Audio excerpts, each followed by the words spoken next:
everybody, welcome back to another episode of the Winter Tower. I'm going to kind of try to get through chapter 1 because we started that and then try to finish chapter 2. But it's going to be a very long episode today because I'm going to try to go bit by chapter rather than just me randomly deciding on where I wanted to stop. So let us begin. We ended off with the hamster. Well, actually, we ended off with saying we're gonna head upstairs, and then I think I clicked to the screen, so we're gonna have the hamster here that says squeak, squeak, squeak, and squeak. It's lovely. Unexpectedly, the hamster all of a sudden an accent. Anyways, uh, my speaking skills tonight is horrible, so bear with me. Yes. Unexpectedly, the hamster stopped me when I was trying to leave the basement. What's wrong? Squeak, squeak. You act like the hamster can talk to you, but that's just you. It popped. Its head popped out of my pocket and directed me towards a couple of grain sacks. So our options are: it seems to be hungry, I should feed the grains, or it seems to be trying to tell me something, I should take another look around. Let's say it seems to be telling me something. It really does seem like it's telling me something. I placed the axe on the ground and moved the grain sack to the side. A crack in the wall was revealed when I pushed the sack and crates away. It seemed large enough for a person to crawl through. This entire room is suspicious. It's hidden, and there's even another secret passage inside. The crates must have been placed there to hide the crevice. Occasionally, a buzzing sound comes from the other side of the hole. What now? Erechna and Nova didn't take long for me to decide what to do next. And Erechna and Nova doesn't give up without a fight. For my sake, I must find out what's in there. The crevice was too narrow for me to swing an axe, so I packed it in my bag and crawled along with the dagger in my hand. So, chapter 2, Prometheus. Romanov never told me about this. This is an emergency escape route? Is this an emergency escape route? There was an escapeway in Castle Innov too, but it was nowhere near as crude as this one. The tunnels was too coarse for a human to build it. It felt more believable to say that nature had carved this passage itself. What what does that so-called monster look like, I wonder? Does it have the head of a bull and a body of a human like a minotaur? Or perhaps its terrifying creature made up all kinds of bestial features. Where would its weak spot be? Its neck, or maybe its eyes? Oh well, no such creature could possibly exist. I must read one too many fairy tales. I should be more concerned about assassins coming for my head. As long as those rings here on my fingers, Siren and Ignore had no reason to harm my father, but it was far from uncommon for suspicious death to occur during battle of secession. Bastards dying after drinking a poisoned glass of wine was merely a tired cliche. Because of that, I educated myself on toxology and trained my immunity against common poisons. I had planned to immediately take revenge on Siren and Ignore if they ever made an attempt to my life. For worse or for better, Siren never tried to poison me, in spite of her desire to make Ignore the family successor. I bet she's only holding back because she can't find a suitable scapegoat. Ignore stood to gain the most from my death. Thus, if I were poisoned, everyone would assume it was his doing, and father wouldn't forgive Ignore so easily either. The passage grew wider as I crept through, and the buzzing sound that echoes from within the darkness grew louder. I didn't know what it came from. I didn't know what it came from, but I was certain that the end of the passage was closed. Please don't be a ghost. The passage was no longer behind me. Was okay. Now I faced a field that stretched as far as the eye can see. The first thing in particular that caught my attention was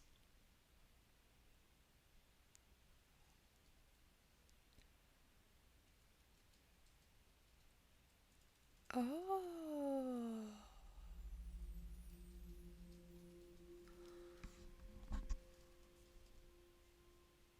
A man sat on a chair made of carved stone. Who is this? The hamster jumped out of my pocket and bolted towards the man. Squeak, squeak. I warned you not to go outside. Squeak, squeak. Your family is worried about you. Go home. Squeak. The man gently patted the hamster before turning his attention to me. Hi. Hello. Who are you? Me, I am. It wasn't a good idea to tell a complete stranger my name. I could make something up, or he doesn't seem like a threat. I should be honest. I mean, let's be honest. Oh my god, we're gonna get murdered. I feel like I am Ignorian Ignova, heiress of Lord Aveno, and the newly appointed caretaker of the Winter Tower. Who are you? I am exactly what you see. What do you mean? I simply mean I am myself. They are ignite words. Cookie would like to thank you for saving his life. Oh my god, the hamster's name was Cookie? That's so cute. The hamster name is Cookie? Yes. He is the youngest of 5. He is always eager to explore. Why? Because he is curious about the world beyond those walls. I'm sure you were the same when you were a child. It was true, a child. I have been fearless. I used to climb trees until my dress was disheveled, played in the rain until I caught a cold, and was subsequently grounded. No matter what I did, my father never punished me harshly. However, instead of ordering me to get a disciplined hobby, he simply told Romanoff to accompany me whenever I ventured out. It was exciting to explore every corner of the castle with Romanoff. Certain, he certainly is a strange one. Perhaps I should ask him a few favors. Why are you here? Do you know my stepmother? Can you understand animals? Aren't you rather suspicious? Never mind, don't ask anything. Let's ask why you are here. Why is your mother's not that important? Why are you here? I'm confined here while I serve my time. Serve your time? Did you commit a crime? But you don't look like the type of person. You can't possibly tell such a thing from one's appearance. That's very true. For example, your stepmother is beautiful on the outside, isn't she? I immediately tense up, brimming with suspicion. Why do you know my stepmother? The forest told me about her. Can you be more specific? The horse that brought you here talked about you, and the animals of the forest delivered that information to me. You can understand animals? You can't? It appears to be a genuine question. The majority of people, myself included, cannot. Everyone was able to at one point. The reason you cannot anymore is that you are hiding your true self. My true self, huh? No, not to stroke my own ego, but on the contrary, I consider myself a rather honest person. It was also because of my personality that I sometimes got roped into pointless disputes. Although most of the time it was just with Siren and her son. Everybody else would do the same if they were forced to live with the people who constantly got on their nerves. Voicing your thoughts and feelings doesn't necessarily translate to being open. After all, oops. You're suspicious of me, aren't you? I forgot that they had their own voices. They're really cute though. Aren't you rather suspicious? Wouldn't you be suspicious if our place were reverse? You may have heard of me from Shadow, but I only just met you. Of course, I need more time to trust you. No matter how much time passes, you'll hold on to your suspicions. Why do you say that? The only person you trust is yourself. Those rings on your fingers are proof of that. I became speechless at the sharp criticism. I had no other option. Forgive me if I doubt this honesty of yours. Believe what you want, but I appreciate it if we change the subject. As you wish. Never mind, don't ask anything. We already finished everything. If the argument had continued, I had no doubt it would go in circles for an eternity. I should be on my way. I need to get to work now that I found an axe. Are you going to use it to break open the doors inside the tower? Yes. Will that be a problem? Not at all. Exactly 30 minutes passed by the time I realized why that man has asked me that question. Come on! I swing the axe at the door with all of my might, but it didn't even leave a single scratch. How could this be? No matter how blunt the blade was, it's still a weapon. How could the door be completely unscathed? Unscathed. To test my theory, I returned to the forest and swung the axe at the birch tree.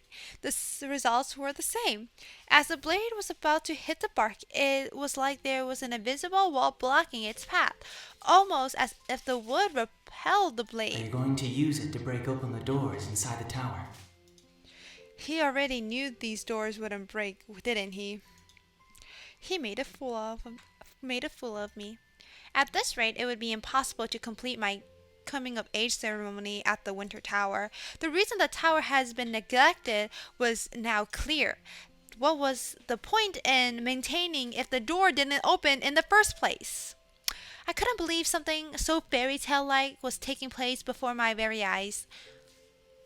There was nothing else I could do, so I returned to the basement. The man sat in the same spot he's been in 30 minutes ago. You already knew that an axe couldn't break the door, didn't you? Yes. Then why didn't you just let me go? Why did you just let me go? Did you enjoy watching me struggle? I didn't bother telling you because you would have tried it regardless. That's very true.